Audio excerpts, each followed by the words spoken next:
On ne méprise jamais que ce qu'on a un jour secrètement admiré.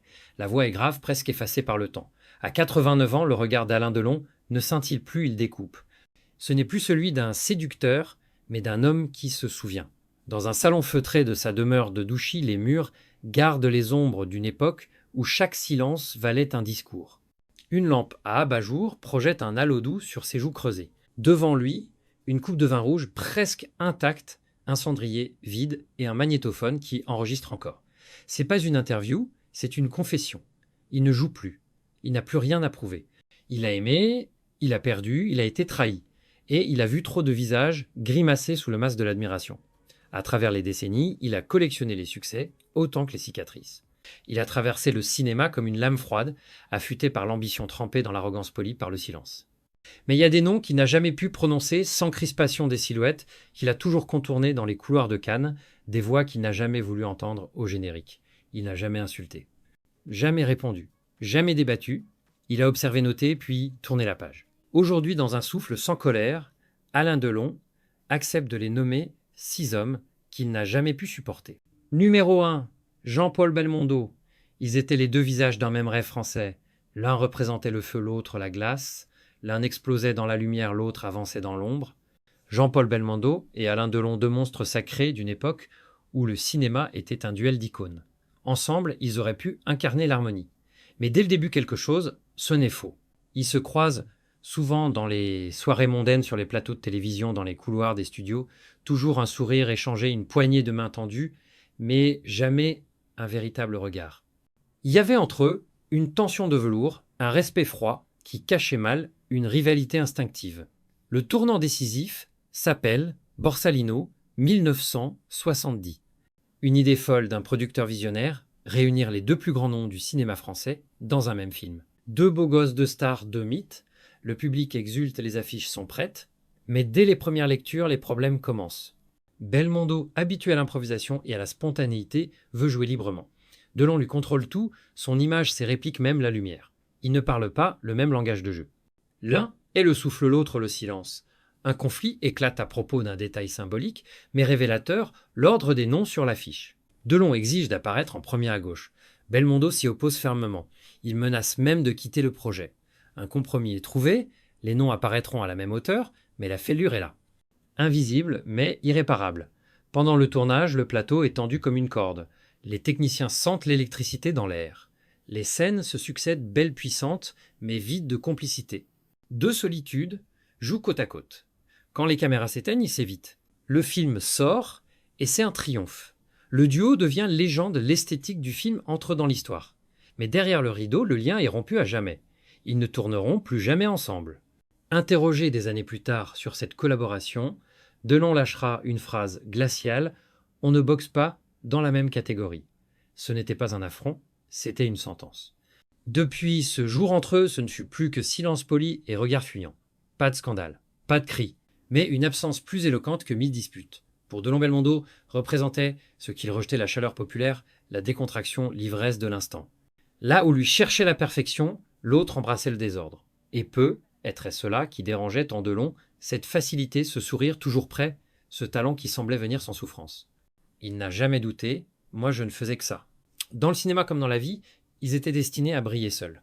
Comme deux astres rivaux, et si le public les a longtemps rêvés complices, Delon lui n'a jamais voulu partager l'écran avec un homme qui refusait l'ombre. Numéro 2, Gérard Depardieu. Il y a des inimitiés qui ne crient pas, mais qui pèsent. Entre Alain Delon et Gérard Depardieu, il n'y eut jamais d'insulte, ni d'affront direct. Juste un vide, un refus, une frontière invisible. Deux trajectoires brillantes, mais parallèles, incapables de se croiser sans friction. Dans les années 80, Depardieu explose. Il devient l'acteur chéri des producteurs, la nouvelle incarnation du cinéma français, puissant, rugueux, vivant. Sa voix rocailleuse, son corps, débordant de l'écran, son énergie brute, séduisent la France. Il n'a pas la beauté froide de Delon, ni sa retenue, ni son silence. Mais il a ce magnétisme désordonné qui capte l'attention. Il est le chaos dans un monde trop lisse. Delon lui regarde tout cela depuis sa tour de verre. Il voit le vent tourner. Le cinéma change. Le goût du public aussi. Et Depardieu devient ce que lui était une évidence. Un soir, dans un dîner mondain à Paris, un jeune journaliste ose une question directe. « Et vous, monsieur Delon, que pensez-vous de Gérard Depardieu ?» Delon lève à peine les yeux. Il dit simplement, sans colère, sans détour, je n'ai jamais réussi à regarder un de ces films jusqu'au bout. Le silence qui suit est glacial. C'est pas une critique, c'est une exclusion. Dans une autre interview, il ira plus loin, plus tranchant, il a le talent de la boue. Il fascine par le désordre. Moi, je viens du silence. C'est là que tout se joue, l'opposition radicale de deux philosophies. Delon incarne le contrôle, la retenue, la perfection millimétrée. Depardieu est l'excès, l'impulsion, le débordement. L'un sculpte son image, comme une statue l'autre, laisse la vie l'éroder. L'un veut séduire sans bruit, l'autre veut choquer sans limite. Ils ne se sont jamais cherchés, mais jamais non plus rapprochés. Aucun film commun, aucune tentative de rencontre artistique, comme deux bêtes sacrées qui sentent l'odeur de l'autre et préfèrent l'éviter. Depardieu n'a jamais réclamé l'approbation de Delon. Il s'en moque. Il vit dans un autre monde avec ses excès, ses fuites, ses scandales. Delon lui observe, juge, puis se détourne. Et dans ce détour silencieux, il y a tout son mépris. Je n'ai rien contre lui. Je n'ai juste rien à lui dire. Dans l'univers d'Alain Delon, où chaque détail compte, où chaque geste est chorégraphié, Gérard Depardieu représente l'imperfection assumée. Un art sans élégance, une force sans discipline. Et cela pour Delon est intolérable. Ils sont deux monuments du cinéma, deux piliers. Mais dans l'esprit de Delon, il n'y a pas de place pour l'autre. Parce que Depardieu incarne exactement ce qu'il redoute le plus, le triomphe du désordre sur la beauté. Numéro 3, Michel Piccoli. C'est dans les marges de l'histoire que les blessures les plus profondes s'écrivent. Michel Piccoli n'a jamais affronté Alain Delon, il ne l'a jamais provoqué ni critiqué, et pourtant entre ces deux hommes, un mur s'est dressé dès les premiers regards, pas une haine, plutôt une incompatibilité ontologique, presque philosophique. Les années 60 brillent d'une modernité nouvelle. Le cinéma français se cherche, se réinvente. Godard, Truffaut, Resnais, une génération d'auteurs éclaire l'écran d'une lumière plus cérébrale.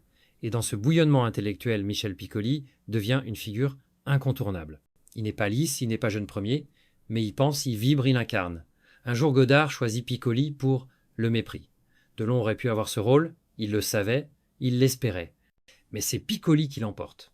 Et dans ce choix, Delon ressent une trahison silencieuse. Non pas envers le réalisateur, mais envers l'époque. Il comprend alors qu'il n'est plus seul à incarner le prestige du cinéma français. Piccoli est tout ce que Delon n'est pas un acteur de l'intériorité, engagé à gauche ancré dans le théâtre plus que dans l'image. Il n'a pas besoin d'être beau pour exister. Il n'a pas besoin de se taire pour captiver. Il par l'argument théorise, et cela, pour Delon, est insupportable. Lorsqu'un animateur tente des années plus tard de les réunir pour une émission hommage aux grands du cinéma français, Delon refuse net. Il regarde la caméra glaciale. Je ne partage pas l'écran avec ceux qui pensent trop. Ce n'est pas une pique, c'est un principe. Dans ses mémoires, dans ses interviews, le nom de Piccoli n'apparaît jamais. Pas un mot, pas une anecdote. Comme s'il n'avait jamais existé. Mais l'omission chez Delon est plus puissante qu'un souvenir.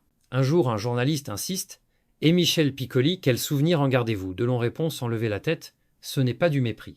C'est de l'indifférence cultivée. » Mais l'indifférence dans la bouche de Delon est un scalpel. Elle tranche, elle exclut, elle enterre. Il n'a jamais oublié ce que représentait Piccoli, la pensée au lieu du geste, la parole au lieu du regard le flou, au lieu de la ligne claire.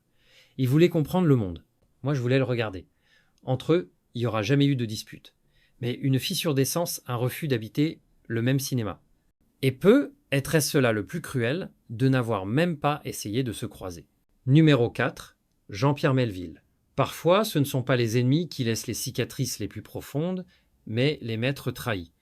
Entre Alain Delon et Jean-Pierre Melville, l'histoire commence comme une alchimie, rare une symphonie du silence et de la précision.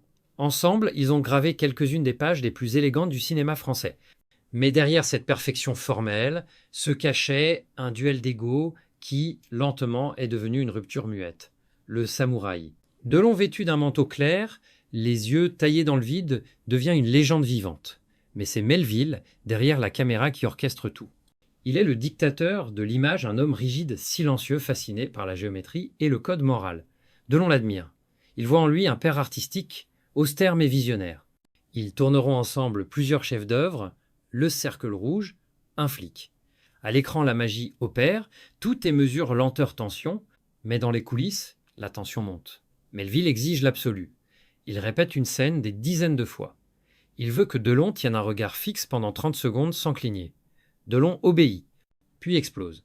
À un assistant, il confiera plus tard, il ne voulait pas me diriger, il voulait me posséder. La fissure s'élargit. Sur le plateau de un flic, l'atmosphère devient irrespirable.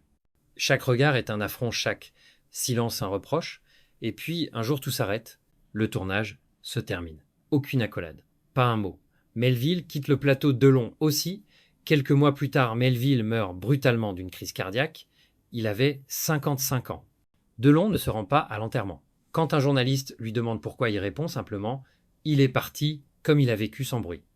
Mais ceux qui le connaissent savent que derrière cette froideur se cache une blessure immense. Delon a aimé Melville. Il s'est abandonné à sa vision. Et c'est justement pour cela que la rupture est si violente. Parce que Melville ne lui a jamais dit adieu, parce qu'il est parti en fermant la porte. Je n'ai jamais su s'il m'admirait ou s'il me méprisait.